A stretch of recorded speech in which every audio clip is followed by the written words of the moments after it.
మెగానే TV. Neat పరీక్షల రద్దు కోరుతూ దేశవ్యాప్తంగా విద్యార్థులు నిరసనలు చేపట్టారు.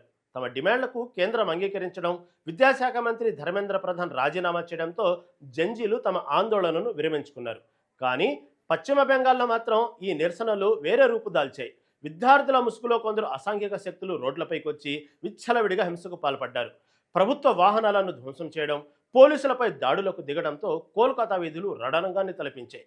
రాష్ట్రంలో లా అండ్ ఆర్డర్ను దెబ్బతీసి ప్రభుత్వాన్ని అస్థిరపరచాలనే ఉద్దేశంతోనే కొందరు ఈ పనులకు పాల్పడుతున్నారని బెంగాల్ ఇంటెలిజెన్స్ వర్గాలు గుర్తించాయి. పరిస్థితి చేయి దాటిపోతుండటంతో సువేందు అధికారి ప్రభుత్వం ఈ హింసను అణిచివేయడానికి తొలిసారిగా ఒక సంచలన నిర్ణయం తీసుకుంది.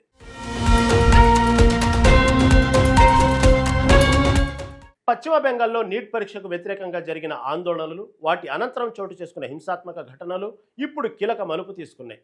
దీంతో రాష్ట్ర ప్రభుత్వం గూండా చట్టాన్ని ప్రయోగించింది. ఈ చట్టం కింద చర్యలు తీసుకోవడం పశ్చిమ బెంగాల్ చరిత్రలోనే ఇదే మొదటిసారి. ముఖ్యమంత్రి సువేందు అధికారి ప్రభుత్వం ఈ నిర్ణయం తీసుకోవడం వెనుక బలమైన కారణాలు ఉన్నాయని స్పష్టమవుతుంది.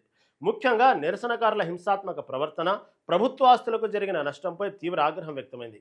ఈ చట్టం అధికారికంగా పశ్చిమ బెంగాల్ ప్రజాభద్రత, అసాంఘిక కార్యకలాపాల నియంత్రణ చట్టంగా పిలువబడుతుంది. సాధారణంగా ఆందోళనకారులపై కేసులు నమోదు చేస్తే వాళ్ళు 2 రోజుల్లో బెయిల్పై బయటకు వస్తారు. కానీ control of organised crime and goonda చట్టం ఎంతో కఠినమైనది. ఈ చట్టం కింద ఒకసారి కేసు నమోదైతే వారికి బెయిల్ దొరకడం దాదాపు అసాధ్యం. ఆస్తులను జప్తు చేసే అధికారం, సుదీర్ఘకాలం పాటు జైలు శిక్ష విధించే అధికారం పోలీసులకు వస్తుంది. నీట్ ఆందోళనల ముసుగులో హింసకు పాల్పడిన ప్రధాన కుట్రదారులను గుర్తించి వారిపై ఈ నాన్ బెయిలబుల్ చట్టాన్ని నమోదు చేయడం బెంగాల్ రాజకీయాల్లో పెను ప్రకంపనలు సృష్టిస్తుంది. గూండా చట్టం అమలులోకి తీసుకురావాలని నిర్ణయించడానికి ముందు నీట్ ఆందోళనలు పశ్చిమ బెంగాల్ వ్యాప్తంగా పెద్ద ఎత్తున విస్తరించాయి. విద్యార్థులు, వారి తల్లిదండ్రులు పరీక్ష నిర్వహణలో అవకతవకలు జరిగాయని ఆరోపిస్తూ వీధుల్లోకి వచ్చారు. ఈ నిరసనలు కొన్ని చోట్ల అదుపు తప్పి పోలీసులపై దాడులకు, ప్రభుత్వ ఆస్తుల విధ్వంసానికి దారితీశాయి. కోల్కతా, హౌరా, మిడ్నాపూర్ వంటి ప్రధాన నగరాల్లో ఉద్రిక్తత పరిస్థితులు కనిపించాయి.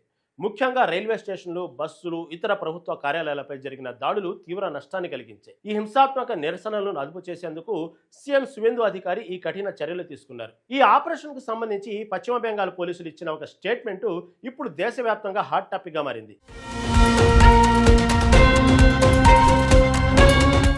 హింసకు పాల్పడిన గుండాలు, వారి భవిష్యత్తు తరాలు కూడా మేము తీసుకునే యాక్షన్ను జీవితాంతం గుర్తుంచుకుంటాయంటూ పోలీసులు ఒక స్ట్రాంగ్ వార్నింగ్ ఇచ్చారు.